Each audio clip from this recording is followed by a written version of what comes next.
फ्रांसीसी सदर Emmanuel Macron अपनी ज़ात पर अमरीकी सदर डोनाल्ड ट्रंप के तबसरे को गैर मुहस्सिब करार दे चुके। इमानुएल मैक्रोन ने कहा है कि सदर ट्रंप का बयान इस काबिल नहीं कि वो उसका जवाब दें। फ्रांसीसी सदर ने ट्रंप का नाम लिए बगैर कहा कि संजीदा होना ज़रूरी है। ये भी ज़रूरी है कि रोज़ाना ना बोला जाए। उनका कहना था कि ईरान की जंग के लिए एक संजीदा रवैये की ज़रूरत है। जब आप संजीदा होना चाहते हैं तो हर रोज़ उसके बरक्स बात नहीं करते जो आपने एक दिन पहले कही हो।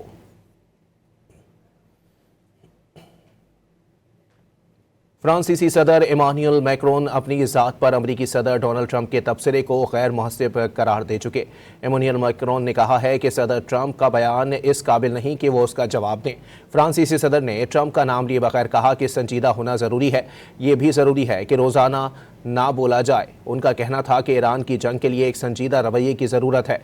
जब आप संजीदा होना चाहते हैं तो हर रोज़ उसके बरक्स बात नहीं करते जो आपने एक दिन पहले कही हो।